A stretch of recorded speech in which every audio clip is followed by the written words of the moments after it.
Gentlemen, welcome to Fight Club. The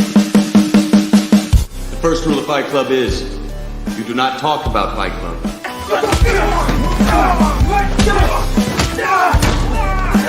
Second rule of Fight Club is you do not talk about Fight Club.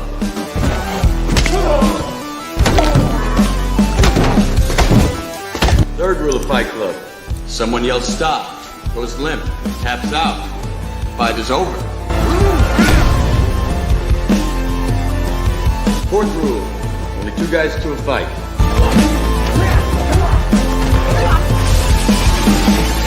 Fifth rule, one fight at a time, fellas.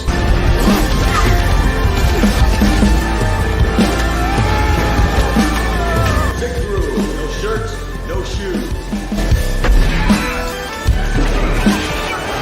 Seventh rule, fights will go on as long as they have to.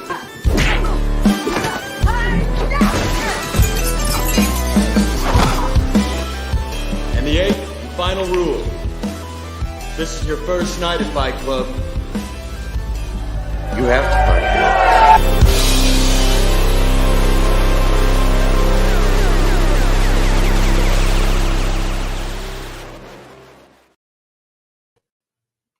What's going on, guys and gals, and welcome to Good Real Hunting, where we hunt for the good reels so you don't have to. And welcome back to Fight Club Live, where tonight, the Brett Man and myself, I'm Brad, by the way, we're going to be fighting for the toilet bowl of the Batman franchise. We scraped for the we've scraped to find out what's on the bottom of the Batman list, and tonight we're going to make arguments to see who wins the better of those two. Of course, that's going to be Batman Forever versus Batman and Robin. Brett Man, it's going to be a fun time.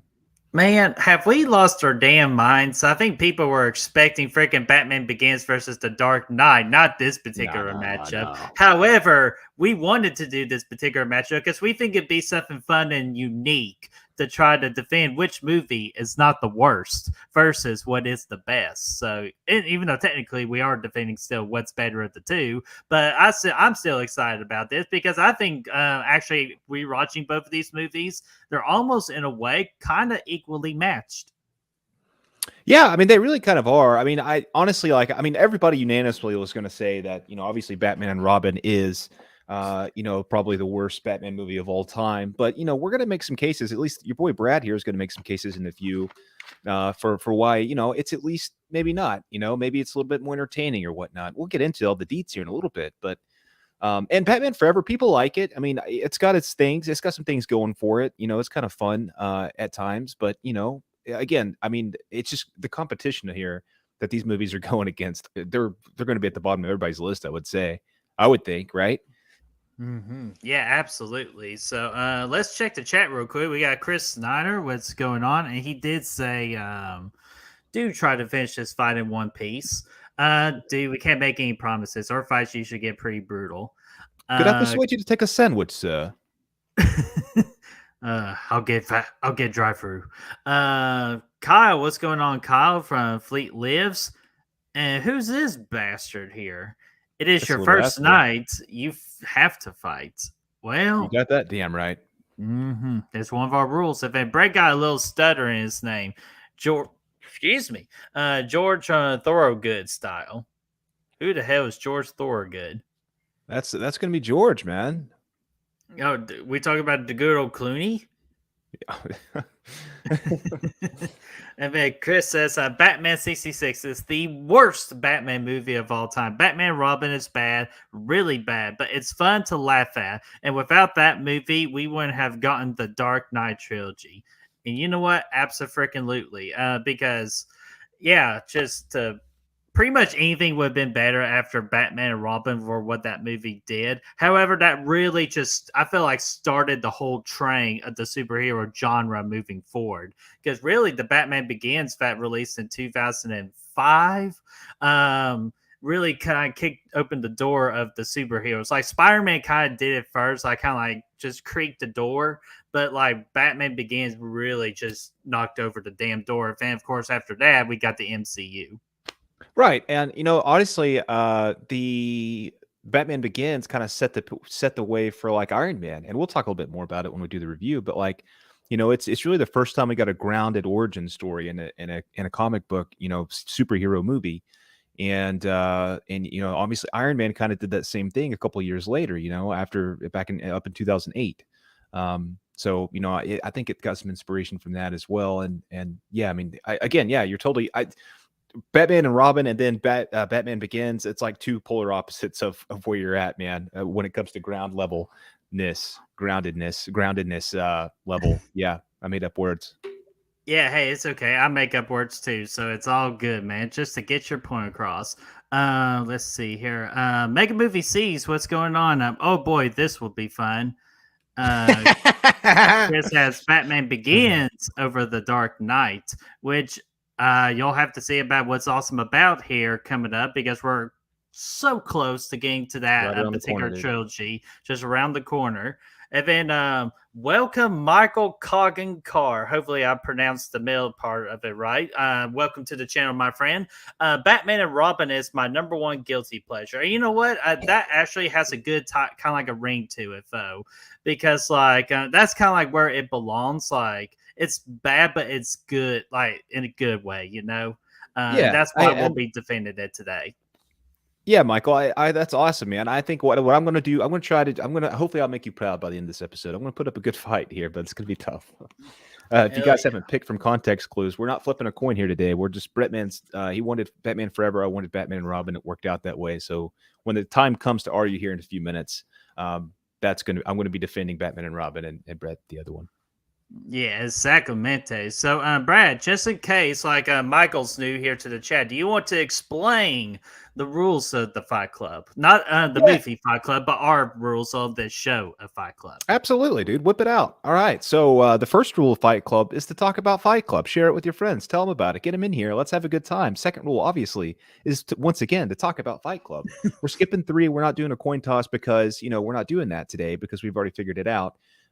Number 4 is going to be you guys are going to vote who wins this matchup. After the matchup's done, we're going to post a poll on YouTube on our community channel.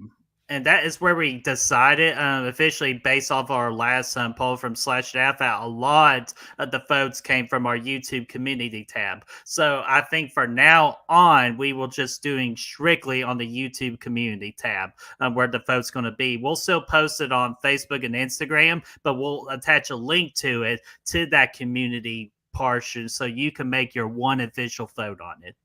Right, because we just wanted to get away from obviously it's hard for people not to vote for more than one, so we wanted everybody to get one vote that counts. So we're just going to have the official poll. Yeah, plus we were trying to figure out where most of the votes came from, man. It's always been the YouTube community tab, which has been awesome, and we appreciate that support on the community tab page.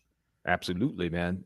So then the winner's going to choose the next matchup. We've kind of been doing mutual matchups and stuff, so these other rules are still, I mean, they're still in play, so we'll do that. But obviously you guys are going to be our moderator today because it's just the two of us at the moment.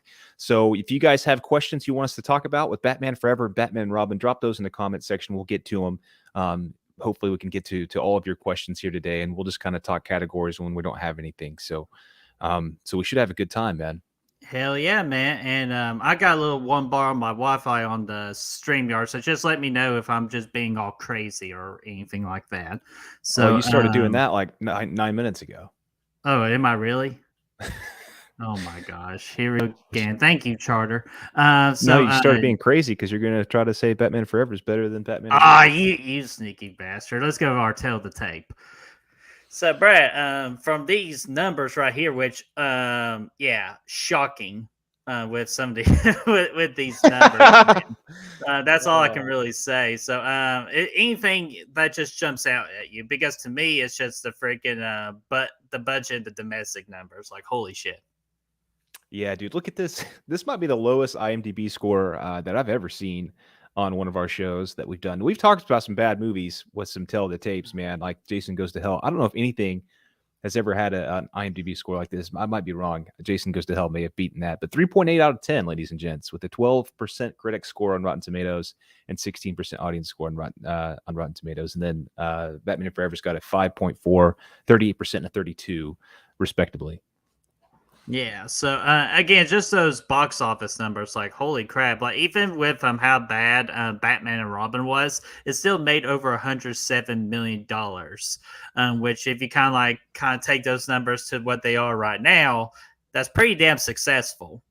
Yeah. Oh, yeah. I mean, it's solid. I mean, when you're looking at the gross numbers, man, I mean, it still made money, and yeah, I mean, granted, these were in the '90s, so these numbers are all pretty solid. They put some money into these bad boys.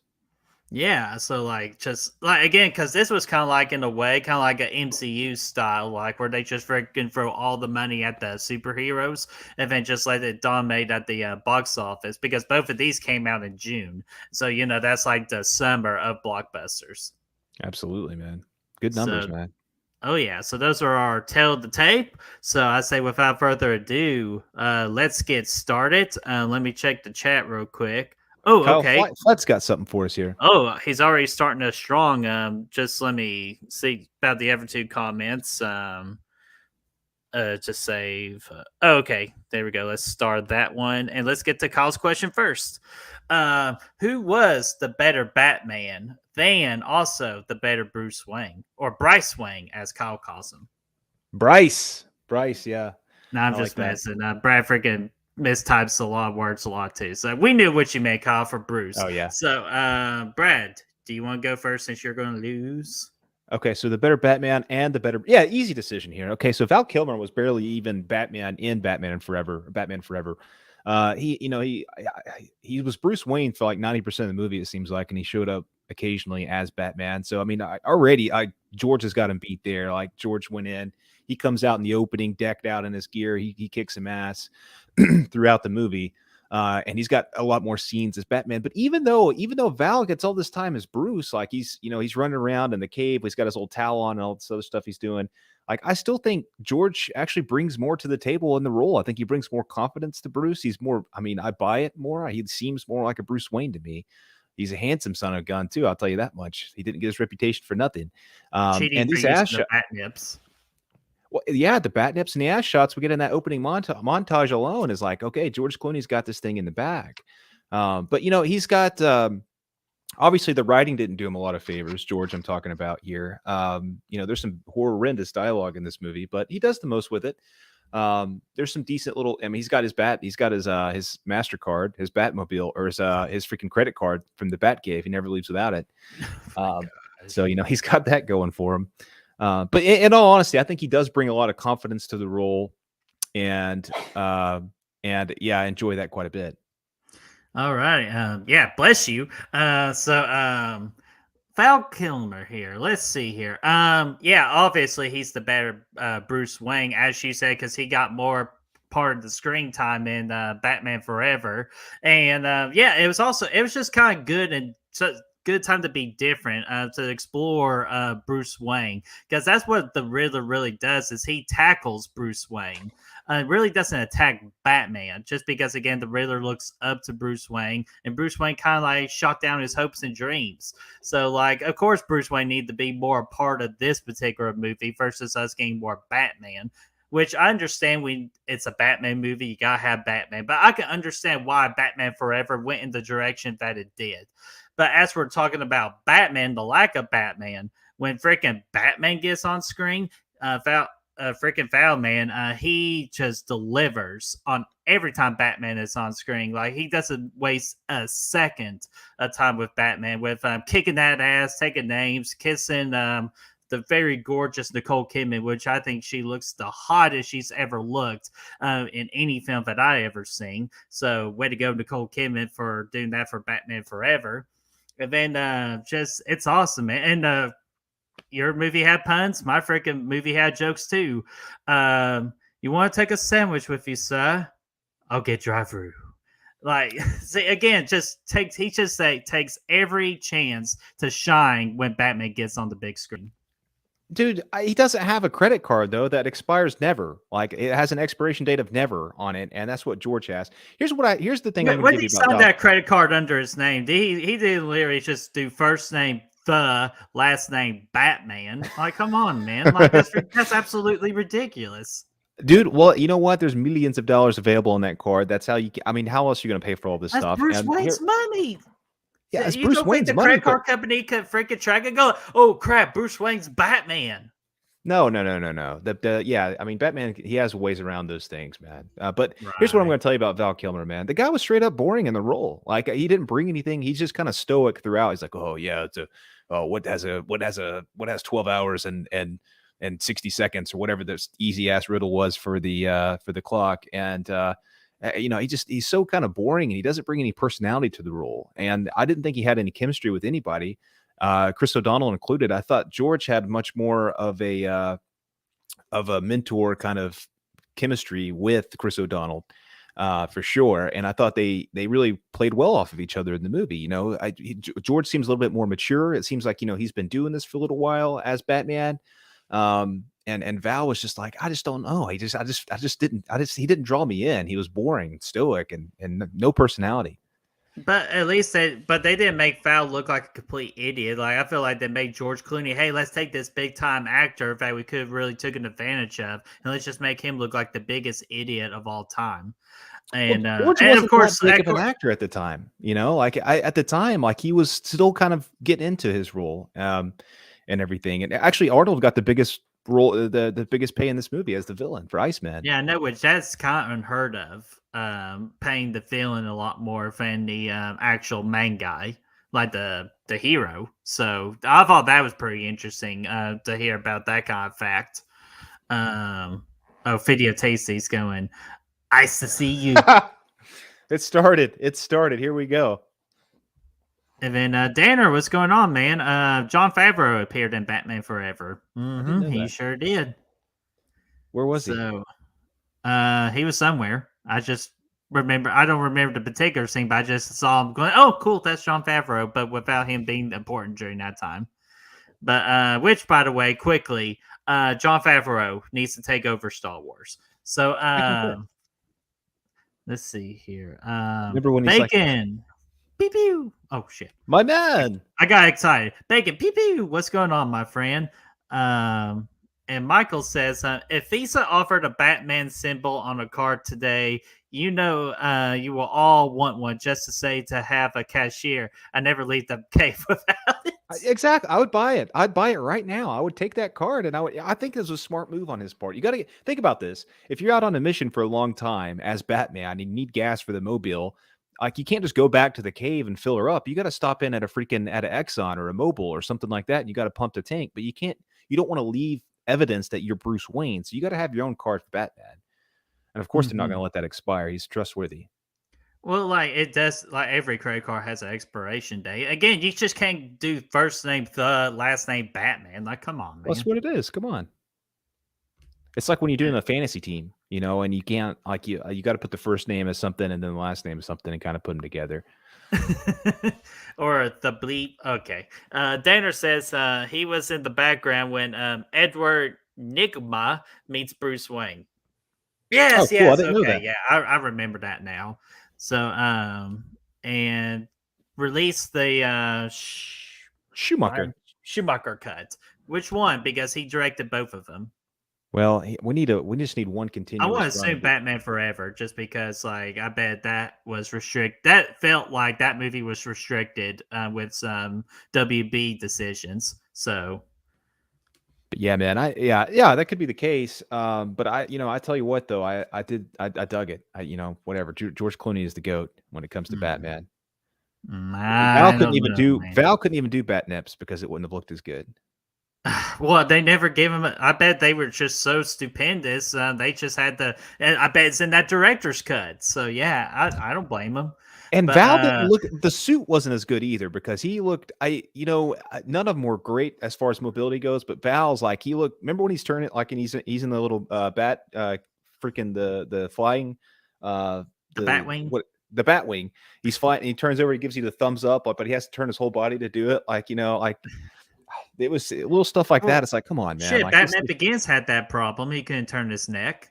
It wasn't that bad though. It wasn't that ridiculous, dude. It was like he only had one axle in his whole body that he could move. And it was like you can't, it gets lighter in the dark night. I would take that over the freaking let's let the freaking bat suit be like this light kind of like darkish light blue with freaking silver all over it. That looked absolutely horrible.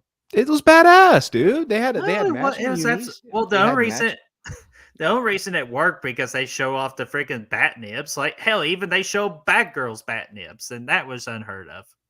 Yeah, well, I mean, it was 1997, so what can you do? Yeah, thank you, Michael. Val did have bat nibbles. Right, but they weren't as prominent because George Clooney does it better. Oh, what the fuck? He does it better, dude. George Clooney's done. He does the bat oh. nips way better. And yeah, I'm glad you pointed that out. Drew Barrymore was also in Batman Forever. Yep, she was. She was. That was a good Sugar. little. Yeah. Yeah, which that would have been. Spices. What year was that? 1990. 95 for Okay. Batman Forever. That was right there before the Scream times. Mm-hmm. Yeah, that was like the year before Scream. Yeah. So hell yeah. Yeah, that's when she was getting popular. Let's get Chris's question here. Let me unstar that one. Here we go. Let's start with our villains. Both movies have cheesy and over-the-top villains, which fit the tone of these movies. But which movie did the villains better? Brian, you went first, so I'll go first on this particular one. Duh, my movies are better. Or sorry, not movies better. My villains are better because I feel like they were a lot better written versus your movie. Because again, we got the Riddler. We got a good chunk of his origin story, while freaking your movie just rushed through your all's origin story of Mr. Freeze with the electrocuting that bathwater. Like, are you kidding me? Come on, that's horrible writing and story development. While the Riddler actually, again, he looked up to Bruce Wayne. He wanted to change the world with Bruce Wayne. If Bruce Wayne just shot him down, I can't go on a little bit of the loony bin as well and just throw Bruce Wayne some damn riddles and see how smart he is. So I do not blame him for that. And just what makes the Riddler character work is Jim Carrey, man. Just make him all wacky. That's the more wackier the movie, the better performance you're going to get out of Jim Carrey. And this movie is absolutely no different in portraying that. So Jim Carrey was perfect, absolutely perfect for the Riddler for this tone of movie. If we got the Jim Carrey playing the Riddler in The Batman coming out in March, hell no. But what's also to help that villain, like kind of like get him out there, we got to pair him up with another classic villain too, and freaking Two-Face, Tommy Lee Jones, man. And oh man, this was a different Tommy Lee Jones that I'm used to seeing him playing. He's kind of like the old man. I'll throw some jokes or just let my old man personality kicked in. He was trying to freaking be like outdo Jim Carrey and what it calls the crazy. And I think that's fun and entertaining. And Two-Face is kind of like that character too. He's freaking crazy, man, like mental. So I think it absolutely works. They're both good duo on the screen together. A lot better than Mr. Freeze and Poison Ivy. And okay, Bane, we're not going to talk about. We're not going to get into that, but we why will not? talk briefly. It's part of the question. You got to talk about it. He doesn't say all the villains. He just says the villains. But we talked about, yeah, I do like Tommy Lee and Jim Carrey together. They were a lot of fun, especially on Halloween. Like they had some good times. But man, let me tell you what though, like both of their origin stories sucked ass. Like, I mean, Jim Carrey's was like, okay, I'm the Riddler now, kind of out of nowhere because he freaking brain waved the guy these fishing poles out the TV and threw him off. And then when he got like, there was already somebody wearing the Riddler outfit. Like he had like this freaking tell your future machine in his apartment, and like he just took it off of that and he wore it. Like it was very kind of lame origin. And I thought the same Tommy Lee's origin was ridiculous. Somebody threw acid on him in court, and for some reason Batman's the bailiff here. Like Batman's in the courtroom and he's gonna like, hey, I'm just here to oversee the hearings today. By the way, I'm actually on the jury now. I'm on jury duty as Batman. So that's what it seemed like. I don't know. I didn't get that at all. But let's get real here, man. The villains is why Batman and Robin is a better movie. I thought actually Uma Thurman she was actually really good in the role as Poison Ivy, man. I was very impressed. And I mean that like sincerely. Like I think she could have fit in a more serious tone Batman movie with the performance. She brought a lot of energy to the role, a lot of fun. She's poisoning people. Obviously her origin's kind of like, it's pretty much the same thing as Catwoman earlier, or, any of these movies where somebody turns into a different character because somebody tried to kill him. But But I mean, she was very entertaining. I thought she was done well. Um, Bane was a little bit of a letdown. That was kind of that was something Just a unique. letdown. He was creepy looking. I mean, he had that going for him, so we'll give him that. Given what they had at the time, the effects looked okay. I guess I mean, he was jacked. But anyway, what this is all about, man, is freaking Arnold as Iceman, Mr. Freeze, aka Mr. Freeze. Um, Dude, I genuinely believe this is the highlight of the whole franchise is Arnold running around with that gun, throwing puns out left and right. Like, it's time to winterize your pipes and like, let's kick some ice. What killed the dinosaurs? The Ice Age. You're not sending me to the cooler. It's like there's a 10-minute video on YouTube of just straight ice puns by Arnold. But he's also like super like, he's not doing this for the money. Like Arnold's not. He brings a lot of energy to this role. He's super excited to be there. He gives it his all. Like he's smiling the whole time. He's so pumped. Despite the fact he's got this suit on that takes 4 hours to get into every day, he's there. He's jacked about it, and he gave it his all. And I thought that was awesome.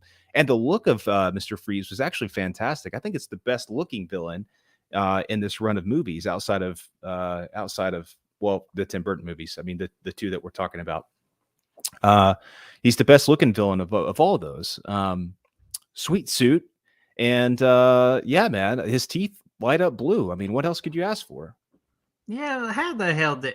Oh, shoot, Danner. Thank you, Danner. He brought it up perfectly. Arnold's freeze was so poorly written. Again, as both of your villains were. The movie introduces him as bland, took over the world villain. Yeah, like we've seen that constantly. But they also shoehorn in his tragic backstory, which did not fit the tone. Yeah, exactly. Folks. Even though it is kind of funny, we're going. Blah, blah, blah. Which I will kind of admit that was kind of fucking funny, but no, like seriously, that is lazy storytelling with a backstory of Mr. Freeze. While Riddler actually had a freaking little bit of a backstory, a lot better one than Mr. Freeze. But I'll agree, the Tommy Lee Jones Two-Face one, that's kind of lazy with that old ass and all that. Like it's just awful. Especially freaking the Dark Knight one. That Two-Face origin was a hell of a lot better. Yeah, but I mean, okay, so true, Danner. That's a very good point, and I agree with it. He is very poorly. He's not a well written character, but this whole movie is poorly written. I mean, this is a dumpster fire, and he brings to that entertainment. And he's actually, I would say, Arnold is one of the only reasons people ever actually watch this movie is because he's so like he just like in a movie so bad, he brings you enjoyment and fun and entertainment. And he does a good job with that. Again, he had no shame in doing this and coming in there and rocking out with all these crazy one-liners, which is so perfect for Arnold. Like this wasn't even his decade. Like his decade was the 80s with Commando and stuff and Predator. But he comes in here, man, and he has a great time with it. It's so perfect for him. And yeah, I mean, I just think again, we're not here. He does have a character arc, like more so than Tommy Lee does, and he has more of an arc really than Jim Carrey did. I mean, he just kind of fell off the wagon, but we get to see Arnold kind of turn things around at the end of the movie and redeem himself and save Alfred. So you have that going for him as well. Which why that? Well, makes that's how Mr. Freeze is like that though. Like like he's got this in the video game, in the Arkham game, like he's kind of the same. He'll help you out on a good day. See, that's just I don't know about that. He's a doctor. Ooh, we got a riddle from freaking Danner, man. Let's see what it is. Riddle me this. I need air to grow, but have no lungs. What am I? A giraffe? Giraffes have lungs, Brett, man. I know. I was just fire. making fun of freaking Danner. I need air. Yeah, fire can be one. I would even think freaking plants will do it because they need air with the the oxygen that it gives off. They need carbon dioxide, Brett, man. Well, shit, that's still I'm horrible. That's why I failed biology, or planology, whatever you freaking call it. But what's the answer? Fire. That's what I guess. I mean, it makes sense. I don't know what the answer is, though. We'll see what he says, though. Yeah, Danner, let us know the answer. Oh, you got a comment? No, I was just reading the same. Oh, he was talking about Freeze team. Oh, yeah, yeah. Danner says Freeze teaming up with Poison Ivy makes no sense. Granted, I'll give you that. Okay. Freeze the world and then repopulate the planet with plants. Plants require warmth and water to survive, which you won't get in a frozen planet. I'm going to bring, what do you say? I'm going to bring Gotham to an icy grave or whatever he said. That's pretty Oh, awesome. yeah. Freeze hell on Earth or whatever. We got 2 new people in the chat. What's going on, Destiny? How are you? Welcome to the party. She's got a show on her Instagram page at 7:00. If you want to tune in for that, she's got a special guest with her to talk about, I believe, Texas Chainsaw Massacre 2022 and the Scream 6 news. So, Destiny, if you want to drop your Instagram name in the comment section for people to follow or to kind of like to follow you and to keep up with that story, go right ahead. So we're glad you're here. Matt Absolutely. Fauci, what's going on, man? Had to chime in. Prefer Batman Forever 100%. Thank you. However, all films pretty damn lame, to be honest. Which, yeah, they are, but freaking come on, man. My feelings are better. I think theirs are like I just feel like Batman Forever in general is boring, and a large part of that, the villains don't really like. They're fun, they're entertaining, they're definitely a highlight of the movie, but they're just not. I don't know. To me, they're just not compelling enough. At least Mr. Freeze is fun, and as is Uma Thurman with everything that she's doing. Yeah. And Danner says fire. So spot on. Woo! All right, cool, man. Nailed it. All right, and Destiny put her Instagram into the comment section, so be sure to give her a follow too, because she does an amazing job with her special effects work. So yeah, just click on that link, support her. She's a good friend of ours onto the channel, and she'll be on our channel this Wednesday as well. Talking Scream, baby. Oh yeah, the feature is Scream, and to see if she actually whooped us in the predictions or not. I'm sure I lost. Yeah, I trust me. I know I lost, but we'll see. Michael, again, new to the channel. He's got a question for us. Which movie did Chris O'Donnell, aka Robin, better? Do Robin Justice, Batman Forever equals the Angry Orphan, or Batman and Robin equals the Angry Psychic? Yeah, why is he so damn angry? He's been through a lot. But you know what? I like him better in Batman and Robin, man. At least he has his own at the end, like he kind of goes off on his own to face Poison Ivy. He has that moment of redemption there, not really redemption, but that moment of growth. At the end of the movie, obviously Batgirl shows up as well, and she actually, I guess, ends up saving the day there. But either way, Robin had a good time. He had some good puns in the movie. He's talking buds and what do you say? Nice buds. Yeah, stems too or whatever. And then and the turn over a new leaf, yeah. Which I never heard that one like ever. Like I totally forgot that one. I will admit, like, okay, pretty good. Yeah, he was walking over the lily pads. He's like, I just want to make sure you're serious about turning over a new leaf. So like he's got that going for him. I found them a little bit yeah, I mean, obviously he's a little bit more involved in Batman and Robin. Like he kind of comes in Batman Forever halfway throughout, and you don't get a lot of Robin time in that movie. Just kind of at the end, where you get a lot of Robin. He does the dive at the beginning, he gets frozen. He has a hard time in my movie, but he comes back strong. Stay cool, bird boy. That's my favorite part of the movie, I swear. Oh gosh, that scene was absolutely ridiculous. But let's talk about which Robin was better for, like in the particular movie. It was my movie, of course, because for A, he had an origin story to him, and B, we got to kind of see him how he became Robin and how he figured out how Bruce Wayne was Batman. So he had a lot more involvement in my movie than he did yours. But again, that's just based off life story and all that with your movie. Even though I felt like Robin was a complete joke in yours, but in mine, he actually kind of like wanted revenge over his family's death over Two-Face. So that's something you could kind of get behind of, and Bruce is trying to tell him, killing them it's not going to bring your family back. It'll only take you to a darker path of finding justice. Just trying to mentor him and guide him and all that. And really more than anything, try to make sure he doesn't become like another like Batman type hero, just because it's not an easy life to live. But Robin just did grace and just knows the consequences well, not really. He doesn't know. Like he freaking just learns that later on. But like he's just blinded by rage. But Batman helps him. Robin just learns at the end of what Batman's teaching him. So I feel like that kind of story is really good. And plus, I feel like the Dick Grayson character is actually pretty damn strong in Batman Forever. He's just boring. And then at the end, like he gets your dude, like the Robin and Batman Forever, he wrecks the boat immediately. Like he clearly never went to boating school. Like he was out there for like 2 minutes and he wrecks the boat and then he gets captured up by the Riddler upstairs. So like it was like he really didn't do anything, he didn't provide any value. Whereas in the opening 5 minutes of Batman and Robin, he saves Batman's ass in that spaceship. I don't know where it was going, but he got up there, he solved the problem, he provided a solution to it, and he got Batman out of there, and they surfed back in on doors.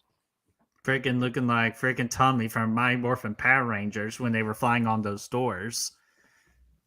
Which again, exactly, yeah. Which you don't get that freaking reference because you need to see the Power Rangers movie. Dangummit. I saw the one that came out. Yeah, but you need to revisit it because it's still just as good as it was, especially on Blu-ray. Let's see here. Destiny says she hasn't seen either of these movies. Which, if you want to, I'll quick time out real quick. If you want to have a good time, like and just laugh and just make fun of how bad a movie is, it's Batman and Robin. But if you want a little bit of a more serious tone and a great Jim Carrey performance, Batman Forever. Pretty much all, but we highly suggest the trilogy's better. Oh yeah, for sure, man. More for than sure. anything. All right. Have you seen the Tim Burton movies? Okay. Yes, and watch the Tim Burton movies too because both of those are really damn good too. Yeah. Ivy's influence gets too strong on Robin. He presumably kills Freeze, which causes tensions to rise between our heroes. What could have been? Yeah. Yeah. Those was it the pheromone dust? Like that stuff was pretty wild, man. It worked too. It worked. My lips are immune to your charms. Forever had some pretty good themes going with Robin's character, with the revenge plot and everything like that. They just didn't do anything with it. They set it up. It never really went anywhere. It wasn't it should have been a bigger part of his character and his development, but it really just didn't go anywhere. The next movie, he at least accomplishes a couple things in the movie. Yeah, like just telling or teaching Bruce how to trust again, which again, that's kind of stupid, because it should have been the opposite, in my opinion. But well, Batman's been jaded. Batman being jaded. The origin of the name Robin and Batman Forever is miles better than The Dark Knight Rises. Well, there's a reason to that, Danner. I think Chris Snyder actually told me the particular reason why. Is because Christopher Nolan want nothing to do with Robin. He didn't even want to include Robin into the trilogy. It's just the studio forced him to, like WB. Right. So, way to go, WB. Once again, just keep your hands off shit. Trust me, your movie will sell. But yeah, that's the reason why it wasn't very good in The Dark Knight Rises, because again, Christopher Nolan wanted nothing to do with that. It was more forced than anything.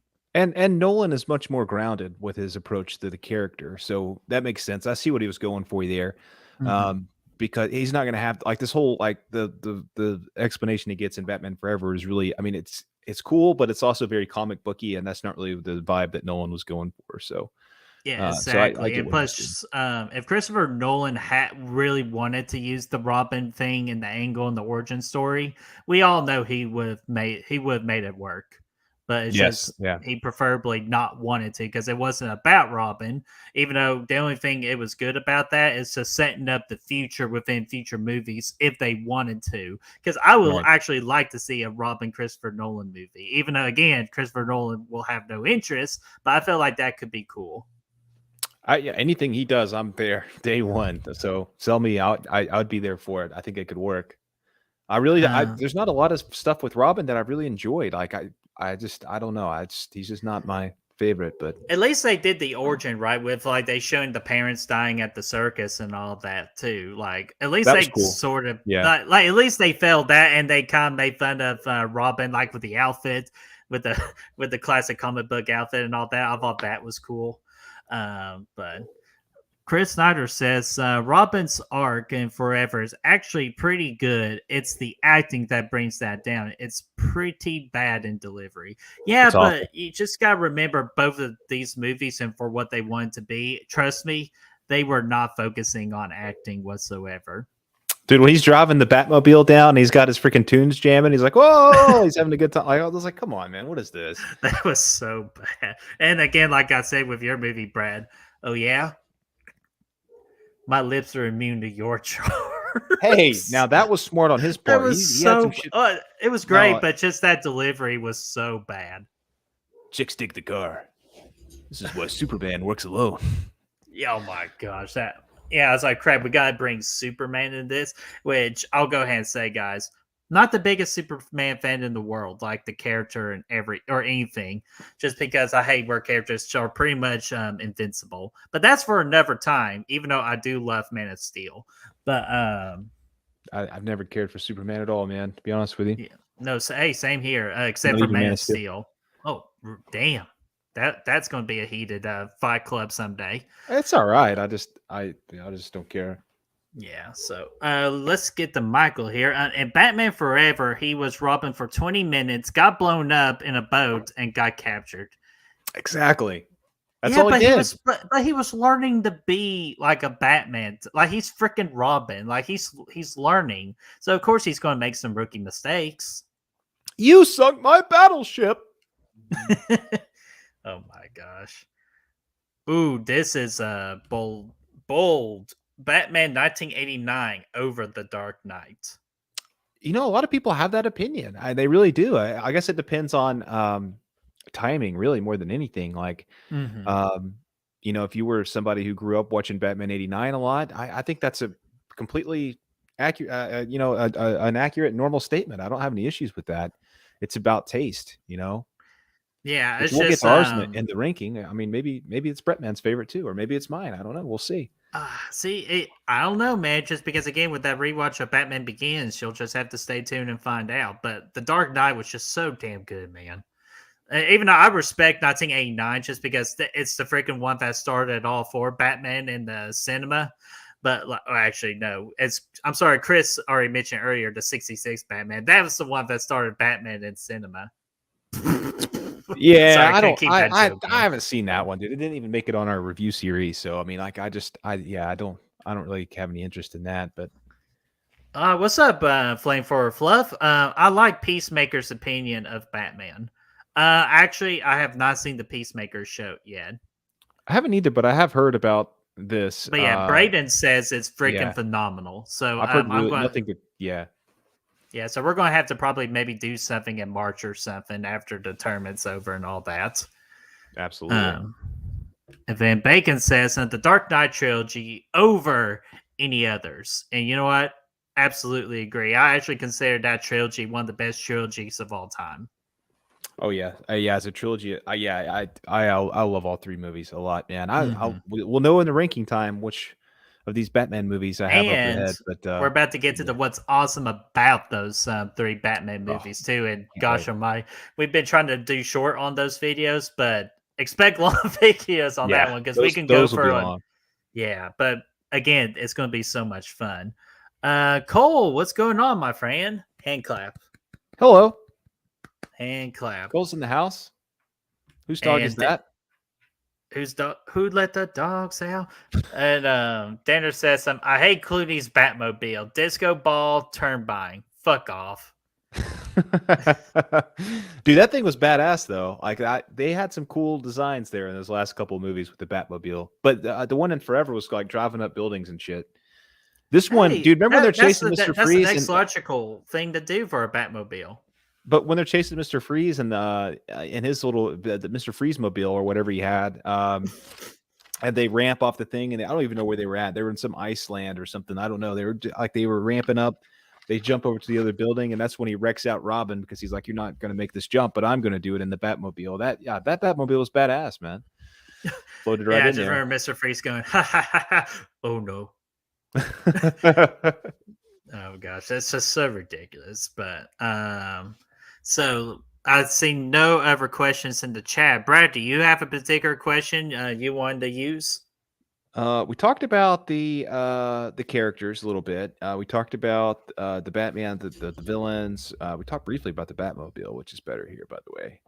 Hmm. Uh, I mean, which one of these flicks had the better story though? Like that's what it comes down to. Well, man, that's simple. Like It's as a freaking whole. my movie. Well, I know as a whole, it's my movie just because your movie was just so focusing on being punny and actiony and cinematic. It just, what was the story about in your movie again? Honestly, I don't know the story for either of these movies. Exactly.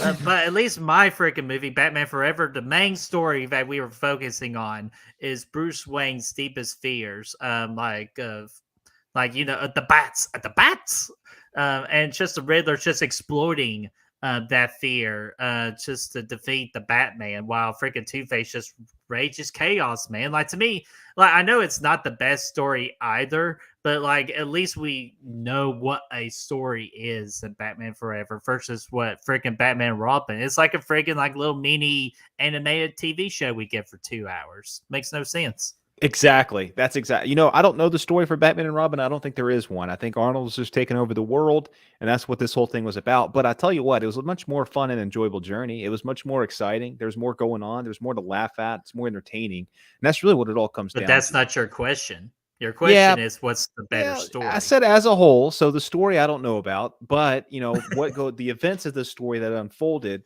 I thought were more entertaining in the Batman and Robin movie, because yeah, again, it was just more fun. And whereas like Batman Forever just could not, whatever the story was in Batman Forever, it couldn't keep my interest. Like I just got bored watching it. I was like, oh yeah, here we go. So there wasn't really much that I enjoyed about it. Yeah, objectively, it's a better written story and everything about it's better written, but it's boring and it can't keep my interest. Hmm. Yeah. See, I would say at least like that's what both our movies did, though. It's just the entertainment department versus like actually being a good movie, you know. Yeah, for So sure. I agree with that. Destiny says I'm excited for the new Batman. Saw the trailer again yesterday, and I just can't wait.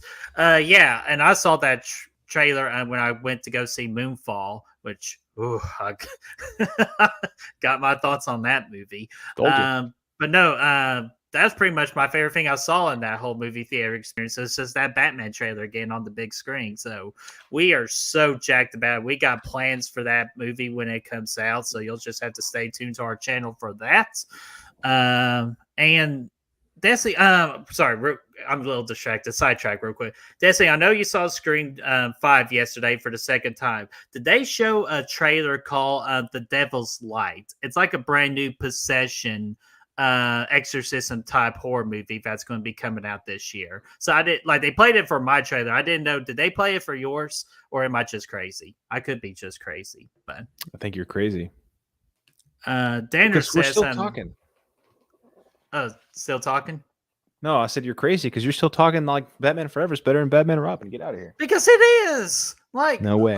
No way, there's Jose. no other like way to describe it. Like I don't know what else more I have to prove, even though I still got plenty left to prove. I got plenty in the tank. You better prove it. Danner says, I'm seeing Jesse Ventura and Batman and Robin on screen with Arnold made me wish I was watching Predator. Dude, that's what I'm saying. Get to the cooler! You're not sending me to the cooler. Like, that's what I'm saying, though. Like, it was just, it's so like this movie, like that. This movie should have never been made, Batman and Robin. But I'm so glad it was because it's like, it's weird, man. Like, it's like, and this movie was an event when it came out. Like, it was big. Like, I remember watching it a lot as a kid. And, when are you going to see Arnold being this ridiculous outside of this movie? Well, there's a movie called The Predator, though. He's not that. No, come on, no, come on. Nah, He's I'm just very mad. serious. Okay, I'm sorry. I'm sorry. I'll take points myself for disrespecting the Arnold like that in Predator. So I'm sorry. Oh, and she says I don't believe so. I'll send you the trailer for it. But yeah, I'm looking forward to that new Possession movie for sure.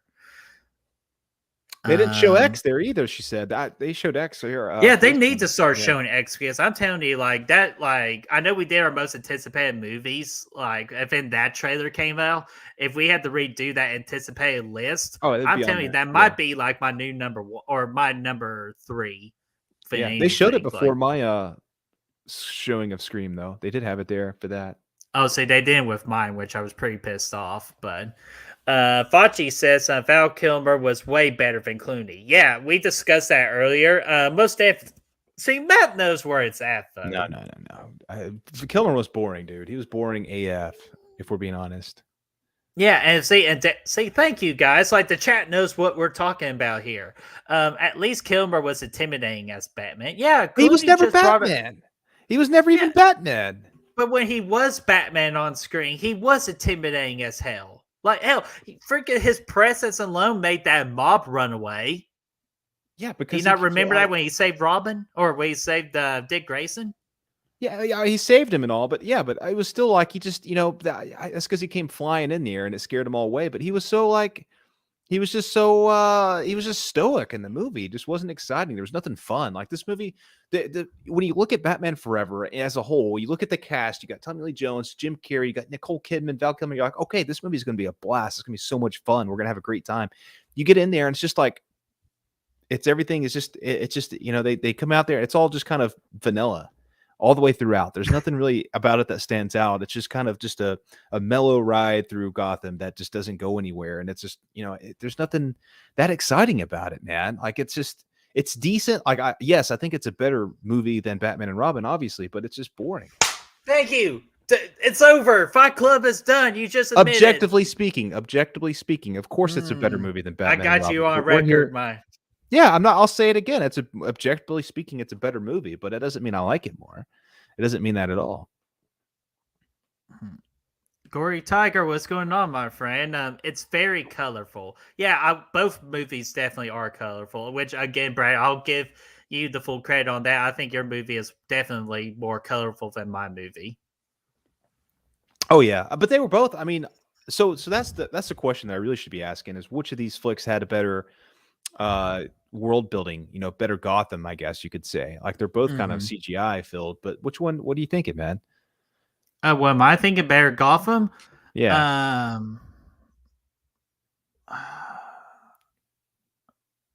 Trying to think. Yes, because there's nothing in your movie that speaks volumes to you because it's just vanilla. I know. I hate to say it. I'll flag you on that one just because they showed off way more Gotham on Ural's thing, like when he was freaking freezing Gotham to death. But again, my movie really didn't need to show off Gotham as much because they really didn't influence that. Because again, they were just more focused on the whole Bruce Wayne and Robin scenario. Which again, shame on them because it's freaking Gotham, one of the most iconic comic book worlds of all time. So you have to show that off. So yeah, shame on my movie for doing that. Well, they did show it off, but nothing about it stood out. They showed the outside of exactly. The, like again, like they circus. could have done so much better. They showed the outside of the circus, and they showed the landscape with the Riddler sign and everything, and they showed the Wayne Enterprise, whatever building that Riddler was working at. But there was nothing about it that really stood out. It just felt fake and weird, and like there just wasn't anything about it that was compelling or nothing memorable about it. Whereas like you get to Batman and Robin, and yes, it's awful. It's a weird ass like version of Gotham, but it stands out on its own. It feels very much like a video game, like the Arkham world. Like when you see Frosty's lair or whatever he calls it, the snowman building that Mr. Freeze is hanging out in, like it's got this it's just got this weird vibe about it that it makes you feel like you're playing a video game and you're exploring Gotham, and it's like here's where Mr. Freeze hangs out. He hangs out in the snowman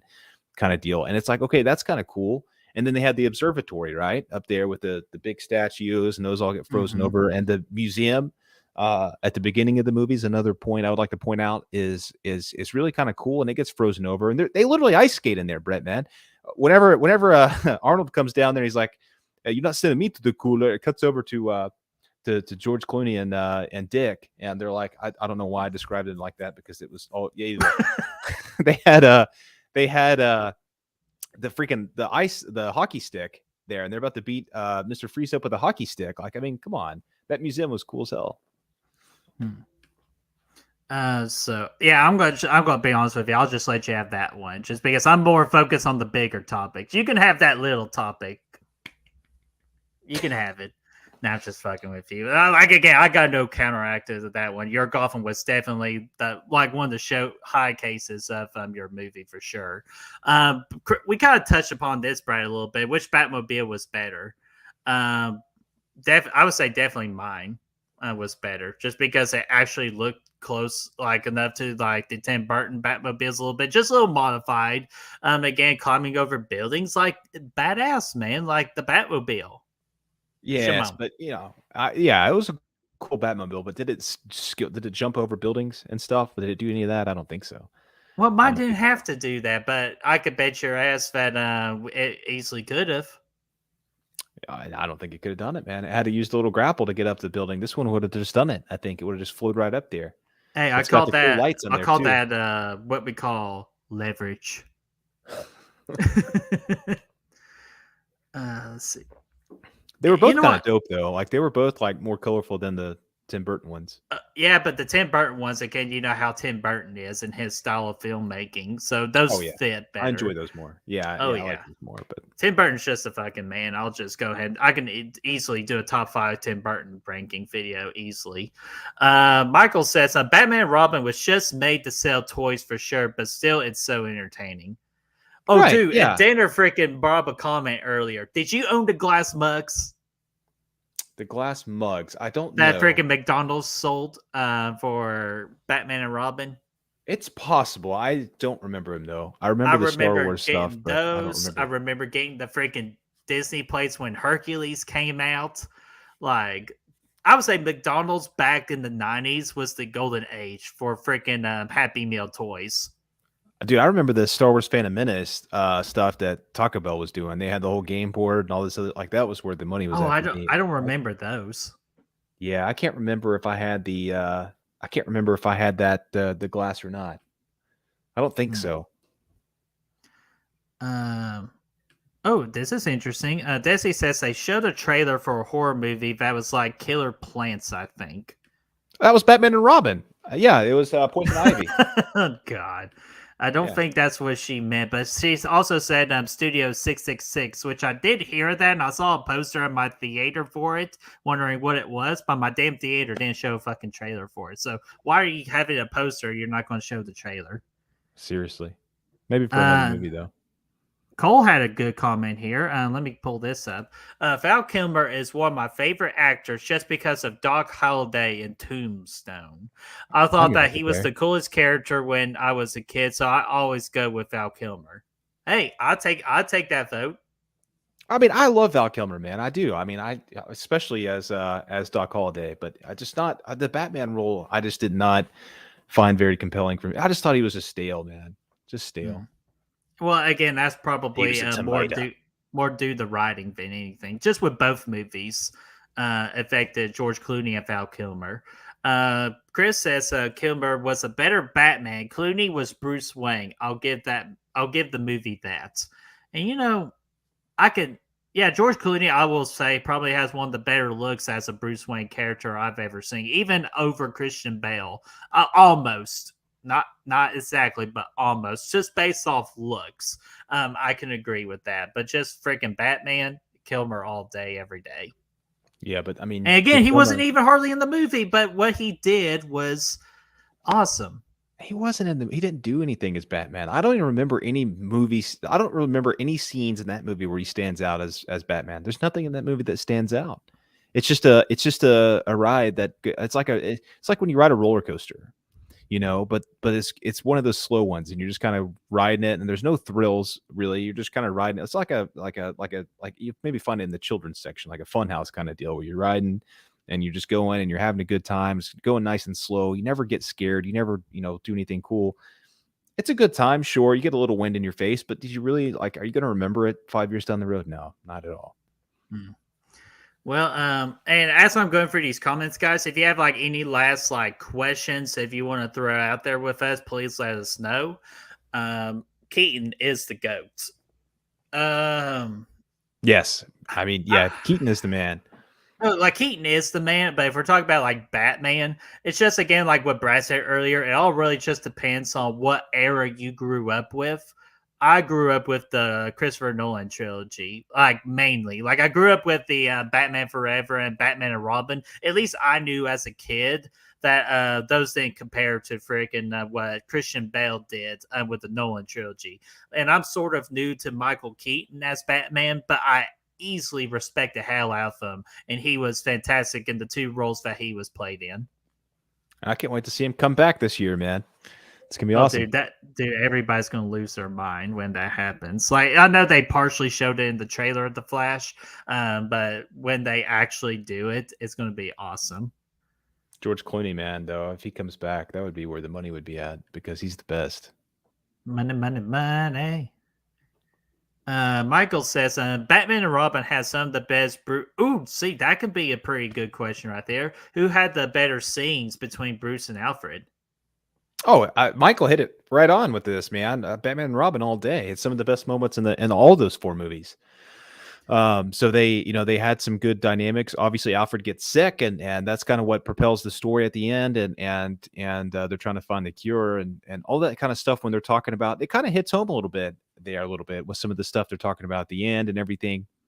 So I like that. I can't really remember. The only thing I remember about Alfred and Batman and Forever, even though I just watched the movie 2 weeks ago, is the drive-through line. Hey, can I get you a sandwich? And then they had that moment there, where Robin comes into the Batcave, and it was cool and stuff. But again, it's just not memorable. You do remember Alfred dying in bed and them trying to fix him up and all those little moments of dialogue they had and him being there to teach Batgirl, the newcomer here, like, some things with this video. He's like, hey, you're going to be Batgirl. Here's how you do it. I've made you an outfit. And, all that stuff. He was a critical part of Batman and Robin for sure. Whereas you could have taken him out of Forever. Well, actually, he was actually needed in Forever, folks. Just again, like he's kind of also mentoring Dick Grayson, aka Robin, in the movie, just to slowly introduce him to the world of Batman and the Batcave and all that. But while also Alfred is also kind of like talking to Bruce, though, like trying to get him to learn to trust people. Like you can't do this alone. That the job is getting tougher for you. You need help. It's okay to accept help. Freaking Alfred is just the word of the wise man. So that easily there's some damn good interactions between Bruce and Alfred and Batman Forever. Yeah, I mean, there's some good. I mean, there's some decent interactions, but as far as the overall arcing part of the story, like he's just kind of there. Whereas he's critical in the last one, Batman and Robin. Sorry, Could I get you a sandwich, sir? I'll get driver. Michael says, you still have the mugs. Oh man, you're so damn. I'm jealous because I freaking drank out of those mugs when I was a kid. It was so cool. Dude, I know I don't have them anymore. Like I'm a little upset. But I bet you if you look on eBay, they're like so damn expensive. Which how crazy is that? Like just when we thought it was like $2 back in McDonald's, and now you can sell them on eBay for like $100. That's a good buy. Dude, it's just a freaking good sale more than anything. If I ever win the lottery, the first thing I'll buy is the Keaton Mobile. Oh, the Batmobile from... Oh, dude, yeah. Because that's the classic one. They used to have that down at Six Flags here. Well, not the actual one, but one that looked just like it from the movies. I don't think it's there anymore, though. But they have the Batman roller coaster, though. So... which I always imagined myself as George Clooney while I was writing it. Oh, sorry. Dude, Tony, I believe this is Tony from Flopbusters. Dude, what's going on? And welcome to Good Real Hunting in our chat. We are so happy to have you here, my friend. Yeah, man. Yeah, so what is going on? Same crew was going to return for Batman Triumph. Would have been honestly interesting and even pitched a return of Jack Nicholson's Joker. As a Bat fan, I don't hate these movies. Hey, they're fun in their own way, and you can actually just get something out of them. Absolutely, and to having freaking Jack Nicholson back as Joker for the Flash, that would be amazing. Oh, it would be so cool, man. Dude, he was freaking so good in the role. I don't know how you'd bring him back story wise. Like you'd have to be a little creative, I guess. I mean, I guess it's Unless alternate if they universe. just straight off copy of what No Way Home did and make Right. the Green Yeah. Goblin the full villain and make Jack Nicholson's the Joker the full villain. Yeah, that's a good point. You could do that. You could do something like that. That would be badass, man. That'd be really cool. Dude, I'm so down for that for sure.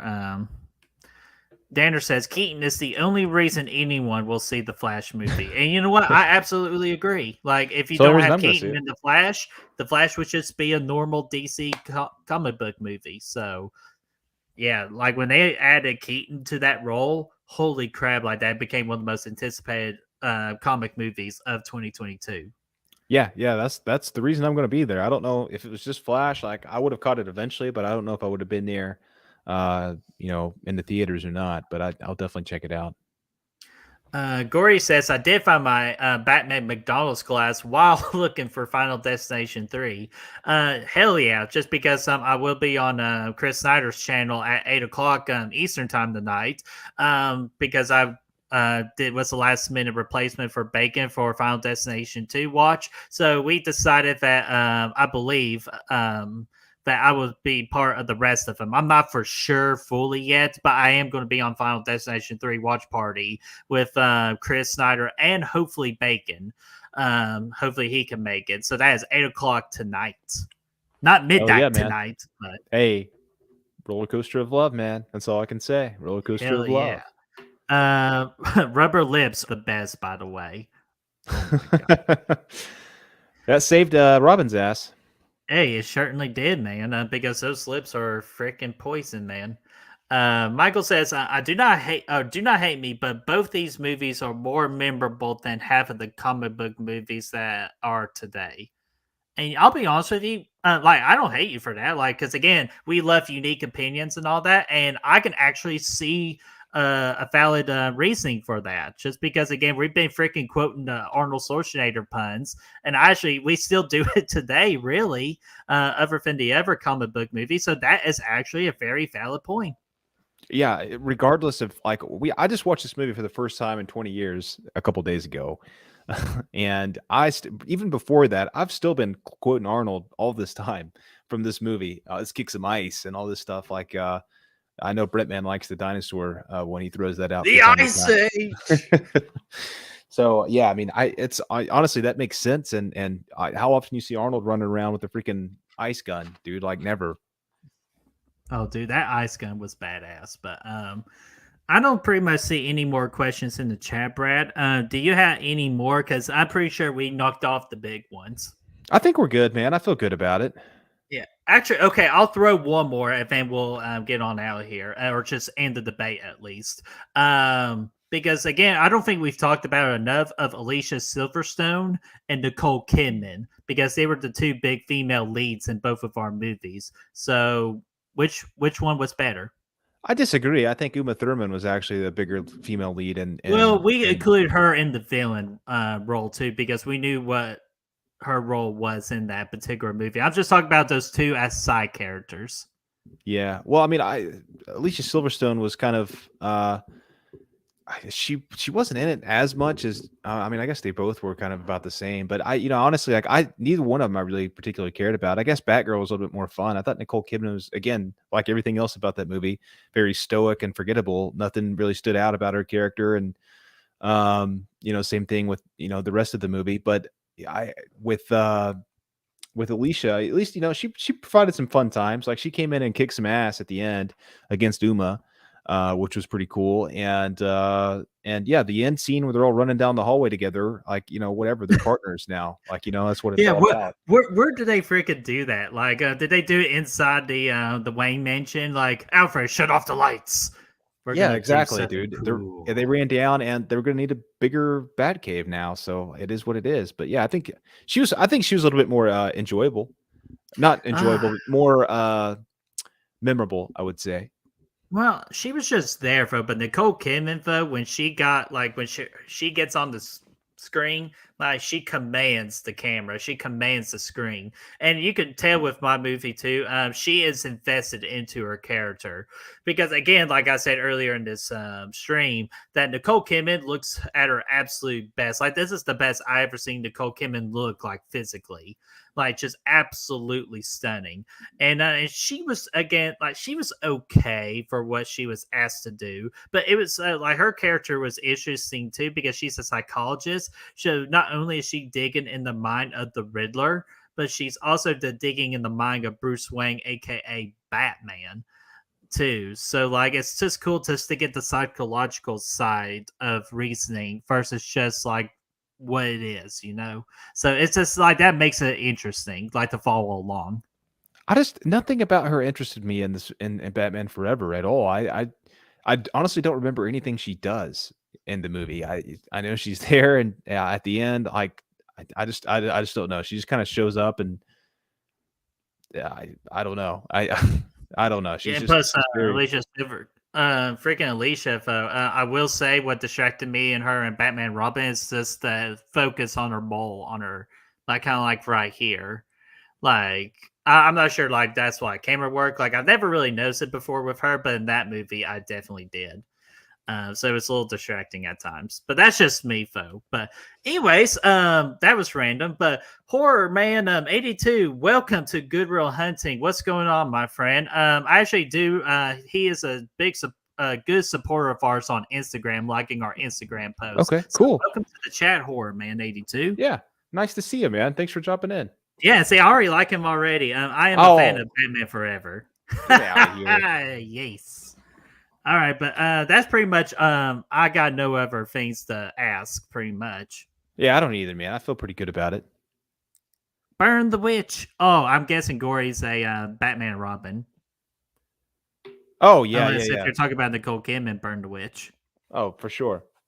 So, okay, so we're officially ending the debate, and we'll wrap up things here pretty quickly. But I want to get to this poll that I secretly put on here, Brad. I A secret did. poll. Yeah, you ready? I Yeah. did favorite live action Batman villain, and I put Two Face, Riddler, Mr. Freeze, and Poison Ivy.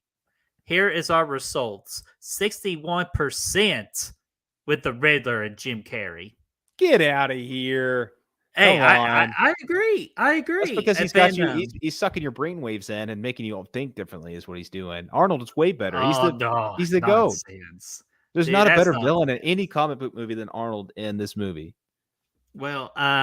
from an entertainment standpoint. I will make this. I'm a little shocked on this next poll, or like on this continued poll on the second one that everybody voted on, and this is out 18 votes too, which is awesome. Thank you guys.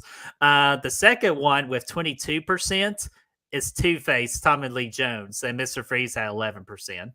Oh, get out of here, dude. Mr. Freeze. is Okay, the I'll best. admit that I personally don't agree with that. I actually like Mr. Freeze more than Two Face because I think Tommy Lee Jones, just what they asked him to do with that role was weird.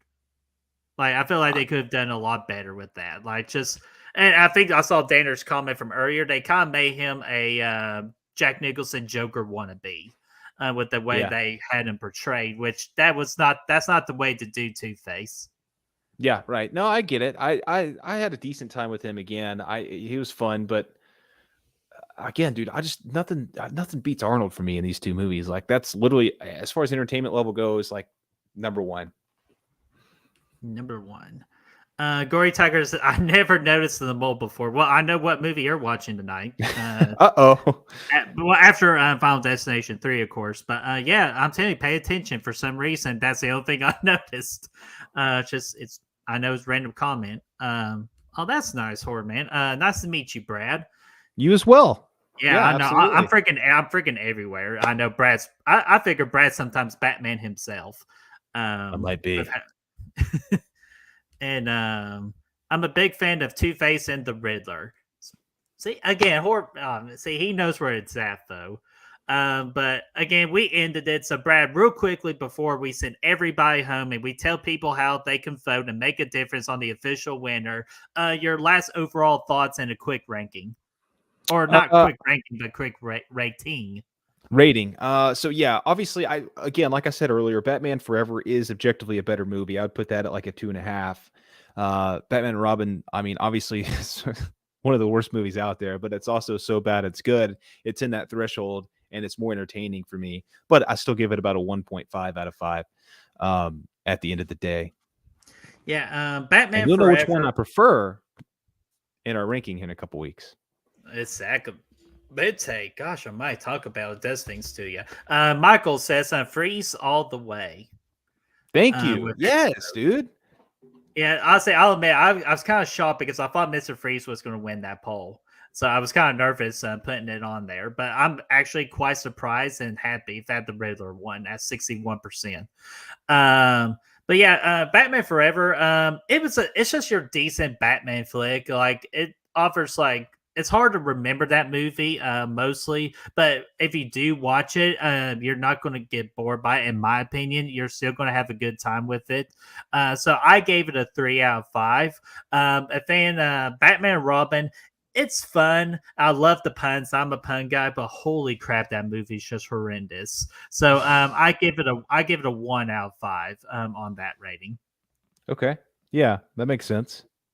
Yeah, so guys, that is it. So, Brad, before I tell what's coming up on Good Real Hunting, do you want to tell everybody one more time how they can vote and decide the official winner? Yeah, we're gonna put a poll up on our YouTube community channel. Just look out for that the next day or so. Just vote for whoever had the best argument today. Not necessarily your favorite movie, but of the two, but whoever argued their best case today between the Bretman and myself. Yes, and then on our Twitter, Facebook, and Instagram, I will post a link where you can get access to that YouTube community page just in case. So you can be sure to vote too. Because again, we were just focusing on that one social media place where the most votes happen. So we can just get that one vote versus the many votes. And then we feel like YouTube community best offers that. So that's why we are going full time with the YouTube community, unless otherwise things change. But I feel like as we get a great response with that, so we're really looking forward to it, and we appreciate you guys. Michael's coming in with the freaking stay frost or stay cool, guys. The old pun. Stay The puns cool. are rolling. Oh Shoot it man, out. we'll get to that. Yeah, chill. No, I'm just kidding. So what is coming up on Good Real Hunting? A lot is coming up, but let me get a deep breath here and let me tell you all. No, I'm just kidding. Anyways, the Hallow Scream. What this is pretty much kind of like what we did with Friday the 13th last year. Thank you, Brad. What we did with Friday the 13th last year with some of the YouTube channels, good buddies of ours. But we're doing it this year with the Halloween franchise, which we will release a Halloween movie review leading up to Halloween Ends for each week. So as of right now, on July the 25th, we will all release our Halloween 1978 review. And then after that, within each week, we'll release the review leading up to Halloween Ends. That's what we're doing with Hallow Scream.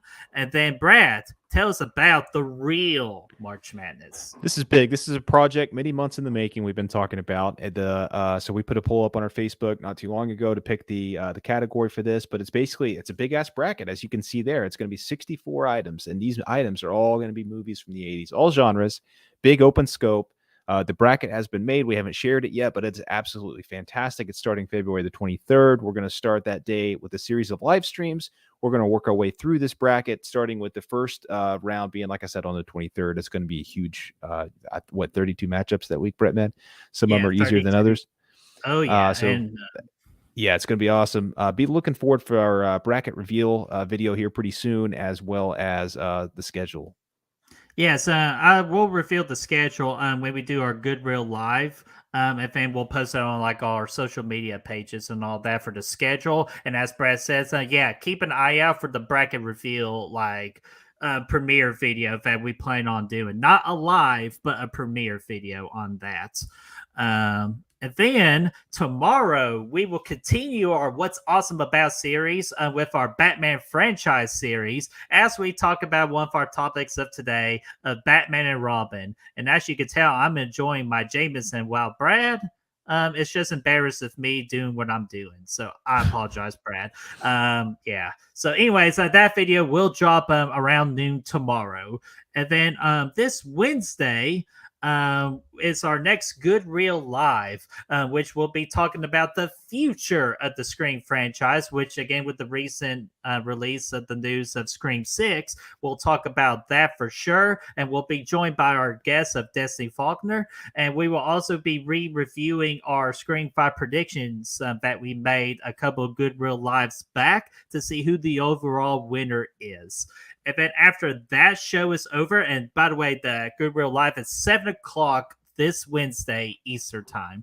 And then after that show on Fauci's channel, Matt Fauci, on at 9:10 Eastern time, we will be doing, me and him will be doing our watch review series called Watch Until You Drop. And we're going to be starting it off strong with Scary Movie. And then right after that, we also got Back from the Dead on February 20th. With me and Desi, we will be celebrating the horror movie anniversaries for the month of February. That would be a live stream. And right now, we are playing at 12 o'clock Eastern time on February the 20th. And for this coming weekend, as Valentine's Day is getting closer, be on the lookout for our top 10 rom-coms of all time. Absolutely, man. It's going to be a good week, and we're looking forward to all of it. Man, doing all that talking is just build the heat up in me, so I just need to cool down. Maybe I'll just jump in one of those electrical ice baths and go. So, Brad, anything else, or are we all good good? To go? Yeah. Yeah. All right, we are good to go. So, guys, thank you so much for hanging out with us. We know this is a unique match, but we had such a great time, and you all in the chat were absolutely amazing. So, we will just see you for the next one. So, stay tuned. Absolutely. Peace out. See you Wednesday. Peace.